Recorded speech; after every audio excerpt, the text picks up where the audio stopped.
You've been lied to your whole life, conditioned, programmed, taught to think that when things go wrong, someone else is to blame. That your failures are because of the system, the weather, your childhood, your boss, your injuries, your mental health, your friends who left you, the parents who didn't understand you. And listen, maybe all of that did happen. Maybe you got dealt a bad hand, but here's the truth you need to tattoo on your soul. It doesn't matter. That's right, it doesn't matter. Because nobody's coming to make it right for you. You can either keep pointing fingers at what broke you, or you can build something out of the rubble. Life's not fair. That's the starting line, not the excuse. You want to grow, you want to evolve, then take ownership. Total, brutal, unforgiving ownership. You failed, own it. You're lazy, admit it. You're scared. Stop hiding. The moment you stop lying to yourself is the moment you take the first step forward. That's when transformation starts. People don't become disciplined by accident. They become disciplined because they stop blaming the world and start controlling what they can. You can't control the past. You can't control who doubted you, what was said about you, or the conditions you were raised in. But you can control your habits. You can control your mindset. You can control how hard you work when no one's watching. And that control starts with ownership. Ownership means you own your life like it's a business. If your business is failing, do you sit around and cry about the economy, or do you get to work fixing what you can, one small piece at a time? You audit yourself, you find where you're weak, and you build, piece by painful piece. You study, you sweat, you suffer, you sacrifice, you show up, day after day, even when motivation is gone, especially when motivation is gone. Because that's when ownership matters most. Let me make this crystal clear. Excuses are easy. Anybody can come up with a reason not to do the work. I don't have time. I'm tired. I've got anxiety. Nobody supports me. You think I didn't have those reasons? I had every reason to quit, and I still do. But reasons don't get you results. Excuses don't sign the checks. You think the world's going to stop turning because you had a hard week. No. The world keeps moving, and so should you.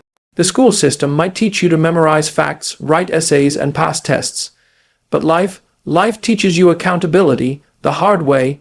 You fail in real life, there's no makeup test, no extra credit. Just consequences. You gain weight, you lose energy. You don't study, you fail the exam. You lie to yourself, you live in regret. But the beauty of this system is that when you take ownership, when you stop complaining and start working, life rewards you. Slowly, silently, but surely. Every hour you put in when others are relaxing, that's ownership. Every rep you push when your body's screaming to stop, that's ownership. Every book you read, every early morning you get up, every second you grind when nobody's watching, that's you saying, I am responsible for where I'm going. That mindset is rare. That mindset is power. Because once you own your reality, no one can take your progress away. It's yours, earned, not given. When you stop waiting for someone else to make life easier, that's when you become dangerous. Because now you're not hoping for help, you're building your own way. Now you're not a victim, you're a creator. You're a builder, you're a machine. The pain doesn't scare you anymore, it educates you. The setbacks don't stop you, they shape you. Because you're not looking for a way out. You're looking for a way through. You can stay soft.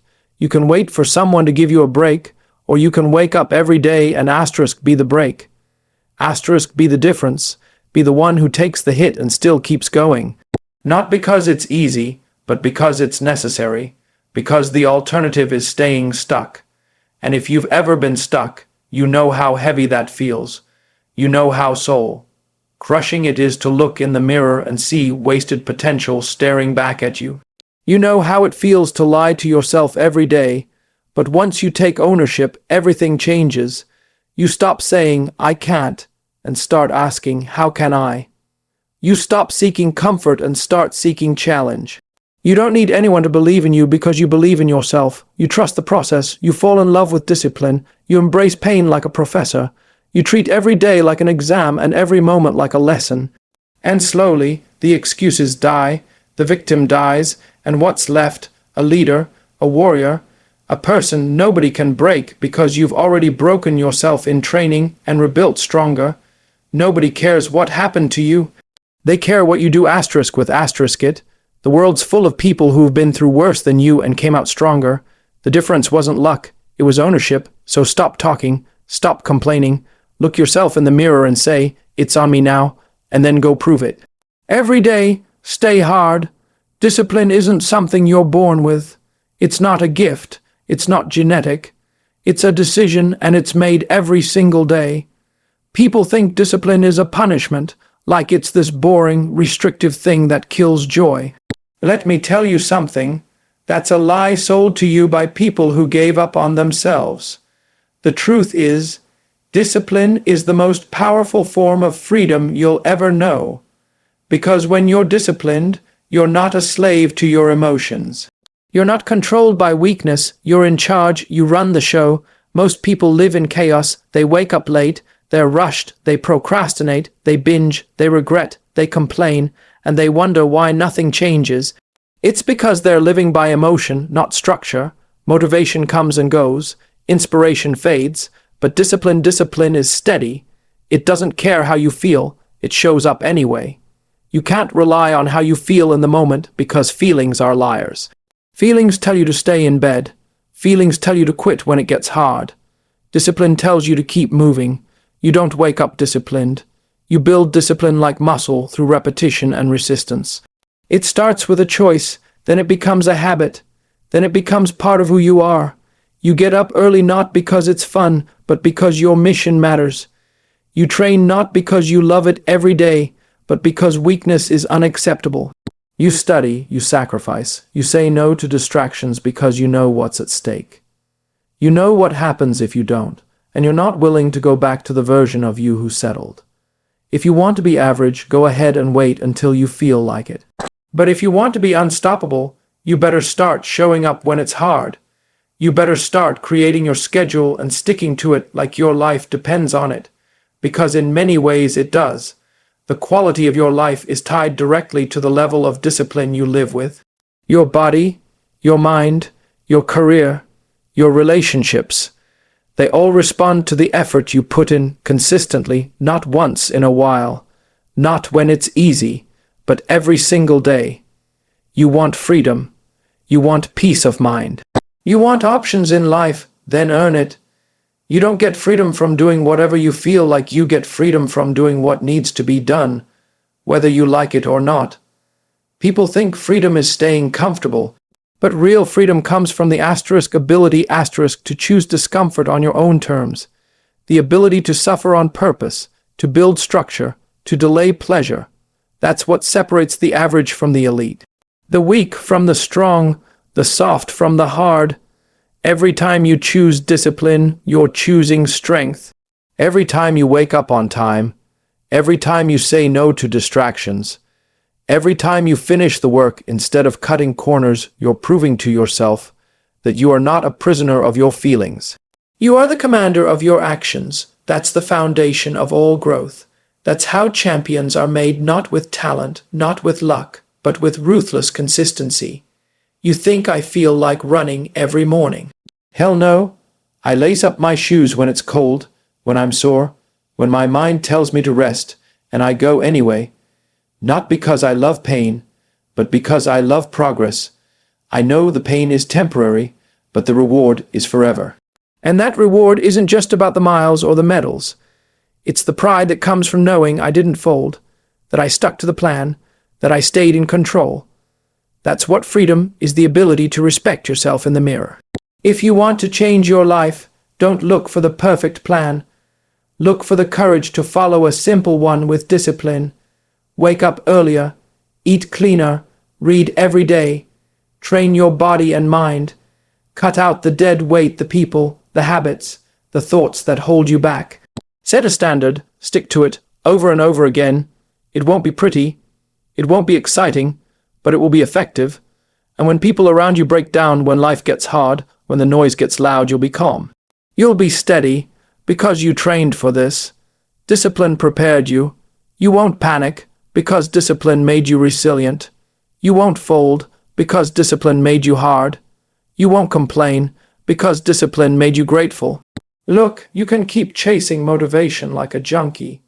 Keep waiting for the perfect conditions. or you can decide right now to build discipline and change your damn life. Freedom isn't out there waiting for you. It's inside the pain you keep avoiding, inside the grind you keep skipping, inside the schedule you keep breaking. Discipline is the key. You just have to be man or woman enough to turn it. Stay hard. Stay ready. Stay disciplined. Pain is the greatest teacher you'll ever meet, but most people run from it. They treat pain like an enemy. They numb it, hide it, blame it, try to avoid it at all costs. What they don't realize is that pain holds the exact lessons they've been searching for. You don't grow when things are easy. You grow when things hurt, when it's hard, when you're broken down to nothing and still choose to show up anyway. Every time you're in pain, physical, mental, emotional, you're being offered a choice. Break or build. Most people break. They crumble. They fold and blame the world. But if you can endure it, if you can stay in it and learn from it, that pain becomes fuel. It becomes power because pain strips away the ego. It humbles you. It tells you the truth about who you are, where you're weak, where you've been soft, and what you still have to fix. You want to talk about education. School might teach you math and history, but pain teaches you grit. Pain teaches you awareness. Pain teaches you what it means to commit to something greater than comfort. It teaches you how to suffer without losing yourself, how to keep your mind locked in, even when your body wants to quit. That's real education, and that education doesn't come in a classroom. It comes in the dark. It comes at 4 a.m. when your alarm goes off and you want to sleep in. It comes in the gym when your muscles are screaming and you're only halfway through. It comes in the quiet moments when your anxiety is crushing you and no one knows, and you still find a way to push through. People want to be mentally tough, but they don't want to hurt. You can't have one without the other. You can't develop resilience by staying safe. You have to suffer. You have to walk through fire, fail, fall flat on your face, and still get up. That's the process. That's how strength is made. Every scar you carry mentally or physically is proof that you went to war and survived. It's a badge of honor, not a curse. Let me tell you something. The most powerful people in the world are the ones who have gone through the most pain and refused to let it make them bitter. They let it make them better. They took the hit, absorbed the lesson, and used it. They learned to turn pain into focus, into discipline, into a fire that never burns out. And that fire separates the ones who talk from the ones who do. You've got to stop treating pain like something to escape from. Start treating it like something to study, observe it, understand it, let it tell you what it needs to tell you. Because once you understand your pain, you can control it. And once you control it, it becomes strength. There is no success without suffering. You don't get strong by avoiding discomfort. You get strong by embracing it, repeatedly, voluntarily. You don't become confident because people tell you you're good. You become confident because you've done hard things and survived. You know you've been tested. You know you didn't quit. That's the kind of power no one can take from you. It's built in the pain. It's earned in the grind. Look at anyone who's achieved anything, great athletes, warriors, entrepreneurs, survivors, and you'll see pain in their story. Every single one of them has been through something, and it wasn't the pain that made them great. It was what they did with the pain. They didn't let it define them, they used it. They used it to sharpen their focus, to fuel their work, to build discipline, resilience, and inner strength.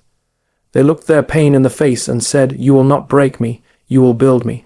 That's what you need to do. Stop running. Stop hoping life gets easier. It won't. You get tougher. You get smarter. You get stronger. Every struggle you face is an opportunity to level up, to become someone who doesn't just survive pain, but grows from it. That mindset is rare, but it's what separates people who rise from people who sink. You've got to reframe how you see pain. Instead of saying, "Why me?" start asking, "What's this trying to teach me?" Every failure is a lesson. Every setback is a chance to refine your process. Every heartbreak, every loss, every rejection, all of it can be used as fuel, but only if you face it. Only if you're willing to sit in it, listen to it, and come out the other side forged by fire. You will never know your true strength until you go to that dark place, until you feel broken and decide to keep going anyway. That's where character is built. That's where purpose is born. That's where power is found deep in the trenches, when there's no cheering, no spotlight, just you and the pain. That's the moment you become dangerous. Not because you're fearless, but because you've walked through hell and kept moving. So the next time it hurts physically, mentally, emotionally, don't shrink. Don't numb it, lean in.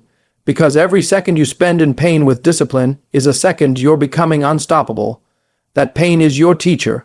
That pain is your path, and if you respect it, if you own it, if you use it, it becomes your power. Stay hard, stay present, learn from the pain. At the end of the day, this isn't about motivation. This isn't about hype. This is about truth, the kind most people are too scared to face. Nobody cares. That's the truth. The world doesn't care about your problems, your past, or your pain, but you should. Because your life is your responsibility and nobody's coming to save you. You want change, own every piece of your life, stop blaming, stop waiting, take full accountability. That's how growth starts. You want freedom, build discipline, get up early, stay consistent, train your body, sharpen your mind, and stop negotiating with weakness. Because discipline is the key to doing what must be done long after the feeling to do it is gone. And when the pain comes because it don't run, don't fold. That pain is your greatest teacher. If you're willing to feel it, to study it, to fight through it, that pain becomes your power. So stop chasing comfort, stop chasing sympathy. Chase greatness, chase accountability. Chase the man or woman you were born to become. Because the formula is simple, but it's not easy. Nobody cares. Work harder. Stay hard, stay disciplined, stay ready.